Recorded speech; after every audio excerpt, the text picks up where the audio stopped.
Hey guys, welcome to Job Ladder YouTube channel. তো এইটো ভিডিওত আজি আলোচনা কৰিম মই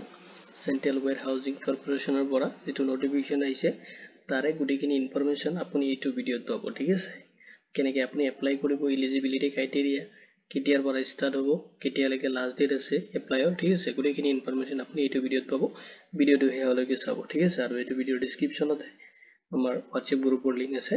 তাতে আপুনি জয়েন হৈ কিনে আমাৰ লগত জড়িত হ'ব পাৰে ঠিক আছে তাহক দেৰি নকৰি আৰম্ভ কৰো আজি ভিডিওটো তাৰ আগতে যদি আপুনি এইটো ওয়েবসাইটত ভিজিট কৰিব বিচাৰে মই এইটো ভিডিও ডেসক্ৰিপচনত প্ৰভাইড কৰি দিম নহলে আপুনি যিকোনো ব্ৰাউজাৰত ওপেন কৰিব আৰু তাতে সাৰ্চ কৰিব www.cewscor.nic.in ঠিক আছে সাৰ্চ কৰিলে আপোনাৰ ফোনত এনেকৈ যেটো অফিচিয়েল ওয়েবসাইট হয় সেন্ট্ৰেল ওয়্যাৰহাউজিংৰ কৰ্পোৰেচন তো তাৰ অফিচিয়েল ওয়েবসাইটটো আপুনি পাই যাব ঠিক আছে তো আহক দেৰি নকৰি আৰম্ভ কৰো আজিৰ ভিডিওটো So CWC price requirement ঠিক আছে 2024 and 25 যেটো নোটিফিকেশন হয় এটা আপনার দুটা সিজন মিলাই কিনে ঠিক আছে সেশন ইয়ার হয় তো সাউথ সেন্ট্রাল ওয়্যারহাউজিং কর্পোরেশন লিমিটেডৰ পৰা আহিছে তো অৰ্গানাইজেশনটো মই অলৰেডি কলোৱে সেন্ট্ৰাল ওয়্যাৰহাউজিং কৰ্পোৰেশন ঠিক আছে আৰু পোস্ট আপনার ভেরিয়াস বহুত কেটা পোস্ট আছে ডিফারেন্ট ডিপার্টমেন্ট ওয়াইজ ঠিক আছে তো গুটেইখিনি ইনফরমেশন আপনি এইটো ভিডিওতে পাবো ঠিক আছে সব ক্যাটাগরিটো রিকোয়ারমেন্ট হয় তো টোটাল যেটো পোস্ট আছে আপনার ভ্যাকেন্সি আছে আপনার 179 ঠিক আছে আৰু আপুনি এপ্লিকেশনটো অনলাইন মোডত কৰিব লাগিব ঠিক আছে মিডিয়াম মানে অনলাইন এপ্লিকেশন কৰিব লাগিব আৰু এজ লিমিটটো যেটো আছে এজ লিমিটটো আপোনাৰ ডিপেন্ড কৰিব পোস্ট ওয়াইজ ঠিক আছে পোস্ট হিসাবত ডিভাইড কৰি দিয়া আছে এজ লিমিটটো আৰু সিলেকশন প্ৰসিডিউৰটো আপোনাৰ যেটো পোস্ট আছে পোস্ট হিসাবত বেলেগকে দিয়া আছে ঠিক আছে আৰু আমাৰ যেটো WhatsApp গ্ৰুপৰ লিংক আছে মই এইটো ভিডিওৰ ডেসক্ৰিপচনত দি দিম আপুনি তাত জয়েন হ'ব পাৰে আমাৰ লগত জড়িত হৈ কিনে ঠিক আছে লগতে আপোনাৰ WhatsApp চেনেল যেটো আমাৰ জব লাডাৰ ইউটিউব চেনেলৰ যেটো আপোনাৰ WhatsApp চেনেল আছে তাতো আপুনি জয়েন হ'ব পাৰে ঠিক আছে টেলিগ্ৰাম চেনেলও আছে তাতে আপুনি তাতো জয়েন কৰিব পাৰে তো আপোনাৰ যি ইচ্ছা এটোতে জয়েন হৈ কিনে আমাৰ যিখিনি আপডেট পাব আপুনি job per day government contractual and private জবৰ আপডেট পাব আপুনি ডে বেচিস তো ইয়াৰ লগত জড়িত হ'ব পাৰে ঠিক আছে তো যাতে আপুনি আপডেটটো অলপ জলদি পায় ঠিক আছে তেতিয়া চাও সমান বস্তু যেনেকা ধৰক ডেটটো ঠিক আছে ইম্পৰ্টেন্স কিনি মই এইটো ভিডিওত আপোনাৰ আলোচনা কৰিম কাৰণ আপোনাক যদি মই লাহে বুকলিখিনি দেখুৱাব যাও তো ভিডিওটো বহুত দীঘলীয়া হৈ যাব এখানে যিমানখিনি ইম্পৰ্টেন্স আছে এইখিনি মই এটা দেখাম আৰু যদি আপোনাক গুটেইখিনি ইনফৰমেশন লাগে মই অফিচিয়েল ওয়েবসাইট মানে যেটো নোটিফিকেশন আইছে বা আপোনাৰ ৰিকোয়াৰমেন্টৰ কাৰণে ঠিক আছে এডভাৰটাইজিংটো এইটো ভিডিওৰ ডেসক্ৰিপচনত দি দিম আৰু নহলে আপোনাৰ জব লাডাৰ যেটো আপোনাৰ অফিচিয়েল ওয়েবসাইট আছে তাতে আপুনি ভিডিওৰ ডেসক্ৰিপচনত পাব ফৰ মোৰ ডিটেইলস ক্লিক হিয়াৰ বিলো লিংক তাতে ক্লিক কৰিলে আপুনি গুটেইখিনি ডিটেইলস তাতে পাই যাব আৰু অফিচিয়েল যেটো নোটিফিকেশন আছে এটো মই ভিডিওৰ ডেসক্ৰিপচনত দিম তাতে আপুনি চেক কৰি লব ঠিক আছে তাও ডেটটো চাও আপোনাৰ যেটো নোটিফিকেশনটো অলৰেডি 13 ডিসেম্বৰত নোটিফিকেশনটো ইতে লঞ্চ কৰিছে ঠিক আছে আৰু অনলাইন অলৰেডি ষ্টাৰ্ট হৈছে 14 ডিসেম্বৰৰ পৰা অনলাইন যেটো এপ্লিকেশন আছে এটো অলৰেডি ষ্টাৰ্ট হৈ গল ঠিক আছে আজি যেহেতুকে 15 নৱেম্বৰ তো মই এটো দেখুৱাম আপুনি কেনেকৈ এপ্লাই কৰিব এটো প্ৰসেস মই দেখুৱাম ঠিক আছে আৰু লাষ্ট ডেটটো আপোনাৰ আছে 12 জানুৱাৰী 2025 ৰ 11:59 PM লৈ কিনে ঠিক আছে আৰু যেটো CWC যেটো এক্সাম হয় এক্সাম যেটো এতিয়ালৈকে নোটিফাই কৰা নাই ঠিক আছে নোটিফাই কৰিলে মই গ্ৰুপত জনাই দিম আপুনি তাৰ পৰা চেক কৰি লব এন্ড ভিডিও ডেসক্ৰিপচন চেক কৰিব তাতো মই আপডেট কৰাই দিম ঠিক আছে তাৰপিছত চাওক যিখিনি পোস্ট আছে পোস্ট ডিটেইলস খিনি মই ডিফাৰেন্ট হিচাপত ভগাই দিছে তো গুটেইখিনি মই দেখাই আছো প্ৰথমতে আপোনাৰ যেটো পোস্ট আছে ম্যানেজমেন্ট ট্ৰেইনিৰ কাৰণে এটো আপোনাৰ জেনাৰেল হয় আৰু টোটাল আপনাৰ ভ্যাকেন্সিজ আছে 40 ভ্যাকেন্সিজ আছে তাৰ পিছত আছে ম্যানেজমেন্ট ট্ৰেইনি যেটো আপনাৰ টেকনিক্যালৰ কাৰণে আছে আৰু টোটাল আপনাৰ ভ্যাকেন্সি আছে 13 একাউন্টেন্টৰ কাৰণে ভ্যাকেন্সি আছে 9 ঠিক আছে আৰু সুপাৰিনটেনডেন্ট আছে যেটো জেনাৰেলৰ কাৰণে হ'ব তাতে আপোনাৰ 22 ভ্যাকেন্সি আছে জুনিয়ৰ টেকনিক্যাল এসিস্ট্যান্টৰ কাৰণে আছে যত আপোনাৰ 81 ভ্যাকেন্সিজ আছে আৰু সুপাৰিনটেনডেন্ট যেটো জেনাৰেলৰ কাৰণে কিন্তু আপোনাৰ এসআৰডি নৰ্থ ইষ্টৰ কাৰণে হ'ব ঠিক আছে তাতে 2 পোষ্ট আছে তাৰ পিছত সব জুনিয়ৰ টেকনিক্যাল এসিস্ট্যান্ট যেটো আপোনাৰ এসআৰডি নৰ্থ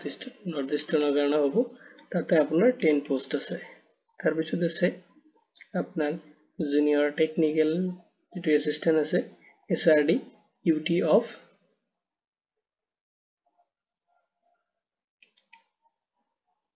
লাদাখ ঠিক আছে তাতে আপনার দুটো পোস্ট আছে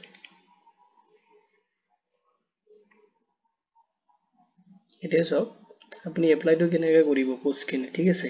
এপ্লাই প্ৰসিডিউৰটো মই যেটো অফিচিয়েল ওয়েবসাইট হয় তাতো দেখাই দিম আপুনি কেনেকৈ এপ্লাই কৰিব তাৰ আগত এতে মই সিম্পল এটা আপোনাক সামাৰি দেখাই আছো ঠিক আছে তো এপ্লাই কৰিবলৈ আপুনি প্ৰথমতে যাব লাগিব যেটো অফিচিয়েল ওয়েবসাইট হয় ঠিক আছে অফিচিয়েল ওয়েবসাইটৰ লিংকটো মই এটা প্ৰভাইড কৰি দিম এইটো ভিডিঅ ডেসক্ৰিপচনতে ঠিক আছে তাৰ পৰা আপুনি ডাইৰেক্ট অফিচিয়েল ওয়েবসাইটত যাব পাৰিব লগতে অনলাইন এপ্লিকেশন এপ্লাই কৰা যেটো লিংক আছে এইটো মই এইটো ভিডিঅ ডেসক্ৰিপচনত প্ৰভাইড কৰি দিম তাতে ক্লিক কৰিলে আপুনি ডাইৰেক্ট অনলাইন এপ্লাইৰ যেটো ওয়েবসাইট আছে তাতে আপুনি ৰিডাইৰেক্ট হৈ যাব ঠিক আছে তো সব প্ৰথমতে পোৰ্টালত যাই কিনে আপুনি যেটো কেৰিয়াৰ অপচন আছে তাতে যাব লাগিব ঠিক আছে অফিচিয়েল ওয়েবসাইটত ভিজিট কৰাৰ পিছত আপুনি কেৰিয়াৰ অপচনত যাব তাৰ পিছত আপুনি তাতে এটা আপোনাৰ প্ৰফাইল মানে এটা একাউন্ট ক্ৰিয়েট কৰিব যত আপোনাৰ ইমেইল আইডি মোবাইল নাম্বাৰ কিছুমান ডিটেইলছ আপোনাৰ পাৰ্সোনাল ডিটেইলছ লাগিব দেখিনে আপুনি এটা আইডি ক্ৰিয়েট কৰি লব ঠিক আছে তাতে আপোনাৰ প্ৰফাইল হৈ যাব আৰু তাতে আপুনি আপোনাৰ ইমেইল আইডিত আপুনি আপোনাৰ ইউজাৰ আইডি এন্ড পাসওয়াৰ্ড যেটো হয় মানে ৰেজিষ্ট্ৰেচন নাম্বাৰ এন্ড পাসওয়াৰ্ড আপুনি পাই যাব ঠিক আছে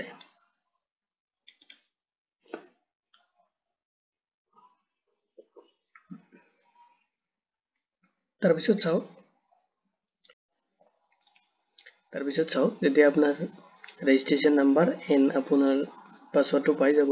জেনাৰেট হোৱাৰ পিছত আপোনাৰ মেইলত আপুনি পাই যাব আৰু মেইলটো চেক কৰিব ঠিক আছে তাৰ পিছত আপুনি কৰিব লাগিব লগইন আৰু লগইন কৰি কিনে আপোনাৰ যেটো এপ্লিকেশন ফৰ্ম আছে তো গুটেকিনে আপুনি ফিল আপ কৰিব লাগিব ঠিক আছে আপোনাৰ ডিটেইলছ আপোনাৰ ফ্যামিলি ডিটেইলছ ঠিক আছে গুটেকিনে এডুকেশনাল ডিটেইলছ পাতি সব কিনে আপুনি তাতে ফিল আপ কৰিব লাগিব তাৰ পিছত আপুনি নেসেসাৰি যিখিনি ডকুমেন্টস থাকে ঠিক আছে আপোনাৰ ফটো সিগনেচাৰ কোৱালিফিকেশন তাৰ পিছত এক্সপেৰিয়েন্স যদি আছে ঠিক আছে এইখিনি আপুনি তাতে আপলোড কৰিব লাগিব আৰু আপলোড কৰাৰ পিছত আপুনি কৰিব লাগিব আপোনাৰ পেমেন্ট ঠিক আছে ক্যাটাগৰি ওয়াইজ কিমান এপ্লিকেশন ফি হয় ডিভাইড কৰি দি আছে তেতিয়া আপুনি পেমেন্ট কৰিব লাগিব আৰু পেমেন্ট কৰাৰ পিছত আপোনাৰ যেটো এপ্লিকেশন হয় এটো আপুনি ৰিভিউ কৰি কিনে আপুনি তাতে ফাইনাল সাবমিট কৰি দিব ঠিক আছে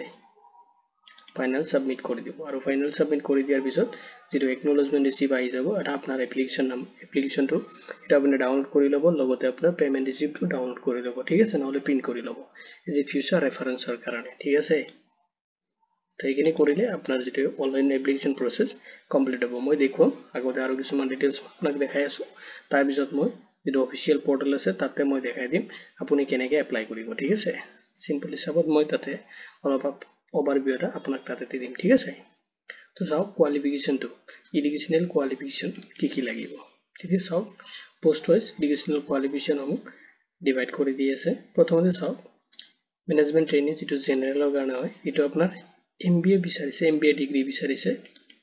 এন্ড ৰিলেটেড ফিল্ডত আপুনি কাম কৰা হ'ব লাগিব ঠিক আছে তাৰ পিছত চাও ম্যানেজমেন্ট ট্ৰেইনিং যেটো টেকনিক্যালৰ কাৰণে হয় এটা আপোনাৰ পোষ্ট গ্ৰেজুৱেট ডিগ্ৰী বিচাৰিছে ইন ৰিলেটেড ফিল্ড ঠিক আছে এইটো ফিল্ডত আপুনি হ'ব লাগিব ট্ৰেইনিং যেটো টেকনিক্যালৰ কাৰণে হয় ঠিক আছে তাৰ পিছত চাওক একাউন্টেন্ট যেটো পোষ্ট আছে তাৰ কাৰণে আপোনাৰ এডুকেশনাল কোৱালিফিকেশন বিচাৰিছে বিকম বা যদি আপুনি বিএ কৰিছে বিএ তো কমাৰ্চ নহয় বিকম টু কমাৰ্চ হয় ঠিক আছে আপুনি যদি গ্ৰেজুৱেচন কৰিছে ঠিক আছে ব্যাচেলৰ অফ আৰ্টছ তথাপি আপুনি এপ্লাই কৰিব পাৰিব লগতে যদি আপুনি চাৰ্টাৰ একাউন্টেন্টৰ কোৰ্স কৰিছে বা কোষ্ট অৰ্গান একাউন্টেন্ট যদি একাউন্টেন্টৰ তেনেকা কোৰ্স কৰিছে আপুনি ঠিক আছে বা একাউন্ট ডিপাৰ্টমেন্টত আপুনি মিনিমাম 3 ইয়াৰ্স এক্সপেৰিয়েন্স আছে আপোনাৰ ঠিক আছে লগতে তেতিয়াহলে আপুনি একাউন্টেন্ট পোষ্টৰ কাৰণে এপ্লাই কৰিব পাৰিব ঠিক আছে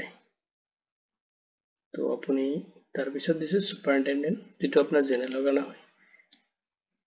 এটা আপোনাৰ পোষ্ট গ্ৰেজুৱেট বিচাৰিছে যিকোনো ডিসিপ্লিন আৰ্টস কমাৰ্চ সায়েন্সৰ পৰা আপুনি ঠিক আছে সুপাৰিনটেনডেন্টৰ কাৰণে এপ্লাই কৰিব পাৰে তাৰ পিছত আপোনাৰ জুনিয়ৰ টেকনিক্যাল এসিস্ট্যান্ট যেটো আছে এটো ভ্যাকেন্সিৰ কাৰণে আপুনি ডিগ্ৰী ইন এগ্ৰিকালচাৰত আপুনি গ্ৰেজুৱেচন ল'ব লাগিব উইথ জিঅলজি কেমিষ্ট্ৰি নহলে বায়ো কেমিষ্ট্ৰি যেটো আছে তাতে আপোনাৰ এই সাবজেক্ট লৈ কিনে আপুনি ডিগ্ৰী কৰিব লাগিব এগ্ৰিকালচাৰৰ পৰা ঠিক আছে তেতিয়া হলে আপুনি এইটো জুনিয়ৰ টেকনিক্যাল এসিস্ট্যান্টৰ কাৰণে এলিজিবল হয় ঠিক আছে এডুকেশনাল কোৱালিফিকেশনটো তাৰ পিছত চাওক সুপাৰিনটেনডেন্ট যেটো আপোনাৰ জেনাৰেল হয় এসআৰডি এটো নৰ্থ ইষ্টৰ কাৰণে হয় ঠিক আছে তাতে আপোনাৰ পোষ্ট গ্ৰেজুৱেচন ডিগ্ৰী বিচাৰিছে এনি গ্ৰেজুৱেচন এনি ডিসিপ্লিনৰ পৰা তো আপুনি আৰ্টস কমাৰ্চ যিকোনো ষ্ট্ৰীমৰ পৰা হোক আপুনি ৰেকগনাইজ ইউনিভাৰ্সিটিৰ পৰা যদি আপুনি পোষ্ট গ্ৰেজুৱেচনটো কমপ্লিট কৰিছে তেতিয়া হলে আপুনি এইটো পোষ্টৰ কাৰণে এলিজিবল হয় ঠিক আছে তাৰ পিছত চাওক যেটো আপোনাৰ জুনিয়ৰ টেকনিক্যাল এসিস্ট্যান্ট এসআৰডি ৰেজিস্টাৰৰ কাৰণে হয় এটা আপোনাৰ ডিগ্ৰী বিচাৰিছে এগ্ৰিকালচাৰত ঠিক আছে এগ্ৰিকালচাৰত আপুনি ডিগ্ৰী লোৱা হ'ব লাগিব অৰ নহলে আপুনি ডিগ্ৰী ল'ব লাগিব জিঅলজি কেমিষ্ট্ৰি বা বায়োকেমিষ্ট্ৰি ঠিক আছে ওয়ান অফ দা সাবজেক্ট যিকোনো এটা সাবজেক্টৰ ওপৰত আপুনি ডিগ্ৰী কৰা হ'ব লাগিব তেতিয়া হলে আপুনি জুনিয়ৰ টেকনিক্যাল এসিস্ট্যান্ট যেটো আছে এসআৰডি নৰ্থ ইষ্টাৰ্ণৰ কাৰণে এটো কাৰণে আপুনি এলিজিবল হয় ঠিক আছে এটো নৰ্থ ইষ্টৰ কাৰণে হ'ব তাৰ পিছত চাওক এজ লিমিটটো ঠিক আছে এজ লিমিটটো মই প্ৰথমতে আপোনাক কৈছিলো যেটো পোষ্ট হিচাপত ডিফাৰেন্স কৰি দি আছে মিনিমাম এজটো সবৰে 18 ইয়াৰ্সৰ বিলো হলে কোনো এপ্লাই কৰিব নোৱাৰিব ঠিক আছে 18 এবভ লাগিব তাৰ পিছত আপাৰ এজটো মই দেখাই আছো তো চাওক ম্যানেজমেন্ট ট্ৰেইনি যেটো জেনাৰেলৰ কাৰণে upper age up to 28 years হলে লৈকে আপুনি এপ্লাই কৰিব পাৰিব কিন্তু 29 লৈকে নোৱাৰিব আপাৰ এজ মানে ম্যাক্সিমাম এজ হয় ঠিক আছে তাৰ পিছত ম্যানেজমেন্ট ট্ৰেইনি যেটো টেকনিক্যালৰ কাৰণে হ'ব এটো আপোনাৰ 28 ইয়াৰ্স সেম এজ দিছে ঠিক আছে একাউন্টেন্টৰ কাৰণে আপোনাৰ এজটো যেটো আছে ম্যাক্সিমাম এজ 30 ইয়াৰ্স লৈকে আপুনি এপ্লাই কৰিব পাৰিব সুপাৰিনটেনডেন্ট যেটো আছে তাৰ কাৰণে আপোনাৰ 30 ইয়াৰ্সৰ কাৰণে ম্যাক্সিমাম এজ দিয়া আছে জুনিয়ৰ টেকনিক্যাল যেটো আছে এসিস্ট্যান্ট এটা আপনার 28 ইয়ার্স ম্যাক্সিমাম দিয়ে আছে ঠিক আছে তার পিছত আছে সুপারিনটেনডেন্ট যেটো জেনারেল তার কারণে নর্থ ইস্ট এটো ম্যাক্সিমাম আপনার এজ দিয়ে আছে 30 ইয়ার্স ঠিক আছে 30 ইয়ার্স এজ তার পিছত জুনিয়র টেকনিক্যাল অ্যাসিস্ট্যান্ট যেটো এসআরডি নর্থ ইস্টের কারণে 28 ইয়ার্স দিয়ে আছে maximum age junior technical assistant যেটো এসআরডি ইউটিএন লাদাখ ওর কারণে আছে 28 ইয়ার্স ঠিক আছে তাৰ পিছত চাওক পে স্কেল তো স্যালাৰিটো কিমান হ'ব ঠিক আছে তো পোষ্ট ওয়াইজ স্যালাৰি সমূহ ডিভাইড কৰি দিয়া আছে তো ম্যানেজমেন্ট ট্ৰেইনি যেটো আছে জেনেৰেলৰ কাৰণে তো আপোনাৰ 60,000 ৰ পৰা ষ্টাৰ্ট হ'ব 1,80,000 লৈ কিনে ঠিক আছে তাৰ পিছত আপোনাৰ যেটো ম্যানেজমেন্ট ট্ৰেইনি আছে টেকনিক্যালৰ কাৰণে তাতে আপোনাৰ 60,000 ৰ পৰা ষ্টাৰ্ট হ'ব 1,80,000 লৈ কিনে আপুনি পাব পাৰ মান্থ ঠিক আছে একাউন্টেন্ট যেটো আছে একাউন্টেন্টৰ যেটো স্যালাৰি হয় 40,000 ৰ পৰা ষ্টাৰ্ট হ'ব 1,40,000 লৈ কিনে পাব আপুনি পাৰ মান্থ সুপাৰিনটেনডেন্ট যেটো আছে জেনাৰেল তাৰ কাৰণে আপোনাৰ স্যালাৰিটো 40,000 ৰ পৰা ষ্টাৰ্ট হ'ব আৰু 1,40,000 লৈ কিনে পাব আপুনি পাৰ মান্থ জুনিয়ৰ টেকনিক্যাল অ্যাসিস্ট্যান্ট তাৰ কাৰণে আপোনাৰ স্যালাৰি স্টাৰ্টিং স্যালাৰি হ'ল 29,000 আপ টু যাই কিনে আপোনাৰ 93,000 লৈ কিনে পাব আপুনি পাৰ মান্থ তাৰ পিছত হ'ল সুপাৰিনটেনডেন্ট যেটো জেনাৰেল ঠিক আছে তাৰ কাৰণে আপোনাৰ স্যালাৰি পাব 40,000 পাৰ মান্থ আপ টু 1,40,000 ঠিক আছে তাৰ পিছত জুনিয়ৰ অ্যাসিস্ট্যান্ট যেটো টেকনিক্যালৰ কাৰণে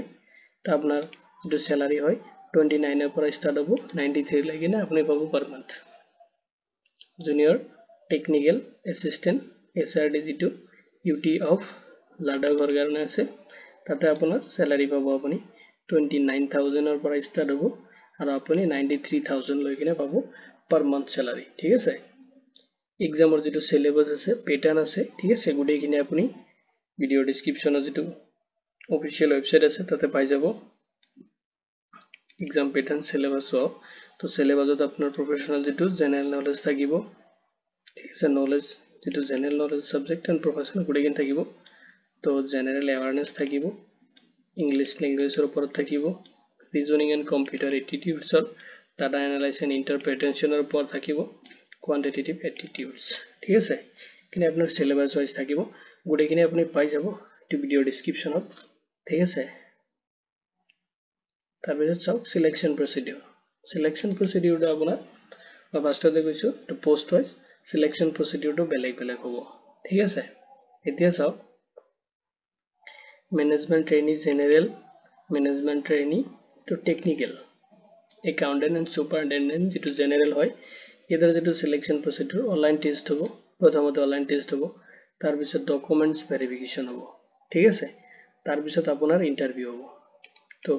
3 ষ্টেপত আপোনাৰ চিলেকশ্যন হ'ব। তাৰপিছত চাওক যিটো জুনিয়ৰ টেকনিকেল এছিষ্টেণ্ট আছে তাৰ কাৰণে অনলাইন টেষ্ট হ'ব, ডকুমেণ্ট ভেৰিফিকেশ্যন হ'ব। ঠিক আছে, আৰু জইনিং হ'ব। তো দুটা ষ্টেপ এইটো জুনিয়ৰ টেকনিকেল এছিষ্টেণ্টৰ কাৰণে। তাৰপিছত চাওক ছুপাৰিনটেণ্ডেণ্ট যিটো জেনেৰেল হয় SRD নৰ্থ ইষ্টৰ কাৰণে হ'ব, অনলাইন যিটো টেষ্ট হয় টেষ্ট ল'ব, তাৰপিছত আপোনাৰ ডকুমেণ্টছ ভেৰিফিকেশ্যন হ'ব, এণ্ড তাৰপিছত আপোনাৰ ইণ্টাৰভিউৰ কাৰণে মাতা হ'ব। 3টা ষ্টেপত ছুপাৰিনটেণ্ডেণ্ট যিটো জেনেৰেল হয় SRD নৰ্থ ইষ্টৰ কাৰণে এইটো চিলেকশ্যন হ'ব। ঠিক আছে, তাৰপিছত জুনিয়ৰ টেকনিকেল এছিষ্টেণ্টৰ যিটো SRD নৰ্থ ইষ্টৰ কাৰণে আছে এইটো আপোনাৰ অনলাইন টেষ্ট হ'ব ফাৰ্ষ্টত, তাৰপিছত ডকুমেণ্ট ভেৰিফিকেশ্যন আৰু আপোনাৰ চিলেকশ্যন হৈ যাব। ঠিক আছে, তাৰপিছত junior technical assistant SRD UT of Ladakh, ইয়াৰ কাৰণে আপোনাৰ অনলাইন টেষ্ট হ'ব, ডকুমেণ্ট ভেৰিফিকেশ্যন হ'ব, এণ্ড চিলেকশ্যন হ'ব। ঠিক আছে, তো এইটো ভিডিঅ'ত ইমানতে, আৰু আপোনাক মই অলপ চিম্পলি দেখাই আছোঁ আপুনি কেনেকৈ এপ্লাই কৰিব। ঠিক আছে, অফিচিয়েল যিটো ৱেবছাইট আছে তাতে যাই কিনে মই আপোনাক দেখাই আছোঁ। তো আহক সেইটো ৱেবছাইটত ভিজিট কৰোঁ। এতিয়া যাওক যিটো চেণ্ট্ৰেল ৱেৰ হাউচিং কৰ্পৰেশ্যনৰ যিটো অনলাইন এপ্লাইৰ যিটো অফিচিয়েল ৱেবছাইট হয় এইটো হয়, মই এইটো ভিডিঅ'ৰ ডিছক্ৰিপশ্যনতো প্ৰভাইড কৰিছোঁ। ঠিক আছে, আপুনি তাৰ পৰা ডাইৰেক্ট এইটো ৱেবছাইটত আহিব পাৰিব। আৰু চাওক এইটো অফিচিয়েল ৱেবছাইট হয়। ঠিক আছে, অনলাইন কেনেকৈ আপুনি এপ্লাই কৰিব। প্ৰথমতে যিহেতুকে আপুনি ৰেজিষ্ট্ৰেশ্যন কৰা নাই, ক্লিক কৰিব, click here for new registration. ঠিক আছে, এতিয়া ক্লিক কৰি দিব। এটা ক্লিক কৰাৰ পিছত আপোনাৰ আগত এনেকৈ এটা পেজ খোল খাব, তাতে আপুনি ফাৰ্ষ্টত দিব লাগিব আপোনাৰ নেম। ঠিক আছে, ফাৰ্ষ্ট নেমটো আপুনি দিব, তাৰপিছত আপোনাৰ ফাৰ্ষ্ট নেমটো কনফাৰ্ম কৰিব ছেকেণ্ডত। ঠিক আছে, তাৰপিছত চাওক মিডল নেম যদি আপোনাৰ আছে দিব, যদি নাই তেনেহ'লে নিদিলেও হ'ব। যদি আছে মিডল নেম দিয়াৰ পিছত আপুনি মিডল নেমটো কনফাৰ্ম কৰিব, তাৰপিছত আপুনি দিব লাগিব লাষ্ট নেম, লাষ্ট যিটো আপোনাৰ নেম হয়। ঠিক আছে, লাষ্ট নেমটো দিব, লাষ্ট নেমটো কনফাৰ্ম কৰিব, তাৰপিছত অট'মেটিকেলি আপোনাৰ ফুল নেমটো এতিয়া শ্ব' হৈ যাব। ঠিক আছে, আপুনি চেক কৰিব। তাৰপিছত চাওক আপোনাৰ ভেলিড মোবাইল নাম্বাৰ এটা দিব ইয়াতে, তাৰপিছত মোবাইল নাম্বাৰটো কনফাৰ্ম কৰিব। ঠিক আছে, তাৰপিছত অল্টাৰনেটিভ নাম্বাৰ এটা দিব, যদি আপোনাৰ আছে দেন দিব, আৰু যদি নাই নিদিলেও প্ৰব্লেম নাই। ঠিক আছে, তাৰপিছত আপোনাৰ এক্টিভ ইমেইল ID এটা দিব। ঠিক আছে, ইমেইল ID ফাৰ্ষ্টৰখিনি লিখিব, @ আগৰখিনি আৰু খিনি, তাৰপিছত আপুনি ইয়াতে চিলেক্ট কৰি ল'ব @। ঠিক আছে, ডমেইন যি আছে আপোনাৰ, যদি জিমেইল আছে জিমেইল যি থাকে। ঠিক আছে, আপুনি @ বাকীখিনি চিলেক্ট কৰি ল'ব, তাৰপিছত এতিয়া আপোনাৰ ইমেইল ID যিটো হয় সেইটো কনফাৰ্ম কৰিব দিব, গোটেইখিনি ইমেইল আপুনি ইয়াতে লিখি দিব।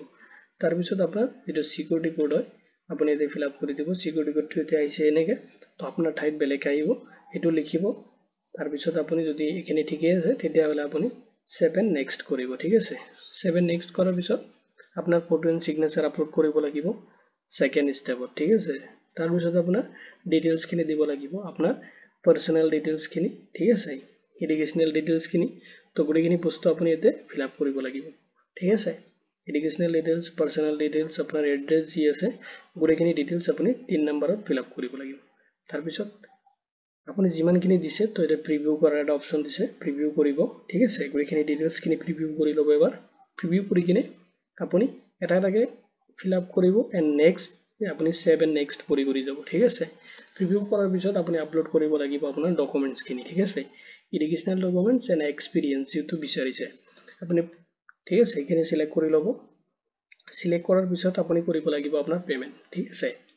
আপুনি পে'মেণ্ট অপশ্যনত ক্লিক কৰি কিনে গতিকে আপোনাৰ যিটো পে'মেণ্ট হয় পে'মেণ্টটো কৰি ল'ব। ঠিক আছে, পে'মেণ্টটো কৰাৰ পিছত আপোনাৰ যিটো ৰেজিষ্ট্ৰেশ্যন হয় সেইটো কমপ্লিট হৈ যাব। ঠিক আছে, ৰেজিষ্ট্ৰেশ্যনটো কমপ্লিট হোৱাৰ লগে লগে আপোনাৰ যিটো মেইল ID হয় তাতে আপোনাৰ যিটো ৰেজিষ্ট্ৰেশ্যন নাম্বাৰ এণ্ড পাছৱৰ্ড কৰি কিনে আপোনাৰ মেইল আইডিত মানে গুচি যাব ঠিক আছে আৰু তাতে যোৱাৰ পিছত আপুনি তাতে লগইন কৰিব ঠিক আছে পেজটোত লগইন কৰি ল'ব তাতে আপোনাৰ যেতিয়া মানে ৰেজিষ্ট্ৰেশ্যন প্ৰসেছটো কমপ্লিট হৈ যাব তাৰ পিছত আপুনি এন্টাৰ কৰাব আপোনাৰ ৰেজিষ্ট্ৰেশ্যন নাম্বাৰটো ঠিক আছে তাৰ পিছত আপুনি মেইলত যেটো ৰিসিভ কৰিছে আপোনাৰ পাছৱৰ্ডটো ঠিক আছে পাছৱৰ্ডটো ৰিসিভ এটা এন্টাৰ কৰাব সিকিউৰিটি কোডটো আপুনি দি দিব এন্ড সাবমিট কৰিব কৰাৰ পিছত আপোনাৰ যেটো প্ৰফাইল হয়টো লগইন হৈ যাব তাতে আপুনি চেক কৰিব পাৰে যেতিয়া এক্সাম ডেট আহি যাব আপুনি আমাৰ গ্ৰুপত নটিফিকেশন পাই যাব ঠিক আছে আৰু আপুনি মেইলতো আপডেট পাব কেতিয়া আপোনাৰ মানে এক্সামৰ কাৰণে যেটো ডেট হয় দিয়াৰ পিছত আপোনাৰ যেটো মানে এডমিট কাৰ্ডটো আপুনি ডাউনলোড কৰিব কল লেটাৰ এটা আপোনাক মেইলত আপডেট কৰি দিয়া হ'ব আৰু আপুনি আমাৰ গ্ৰুপতো আপডেট পাই থাকিব ঠিক আছে তো যদি ভিডিওটো ভাল লাগে তেনে আপুনি লাইক কমেন্ট আৰু শেয়াৰ কৰিব আৰু যদি কিবা ডাউট থাকে ঠিক আছে কিবা নুবুজা থাকে আপুনি বুজি পোৱা নাই তেতিয়াহলে আপুনি কমেন্ট সেকশনত কমেন্ট কৰিব পাৰে লগতে এই ভিডিওৰ ডেসক্ৰিপচনত যেটো মই WhatsApp গ্ৰুপৰ লিংক প্ৰভাইড কৰি দিছো তাতে জয়েন হৈ কিনে আপুনি মোক ডাইৰেক্ট মেসেজ কৰিব পাৰে ঠিক আছে তো এই ভিডিওত ইমানতে ধন্যবাদ দি কিনে আজিৰ ভিডিও ইমানতে সামৰিছো ধন্যবাদ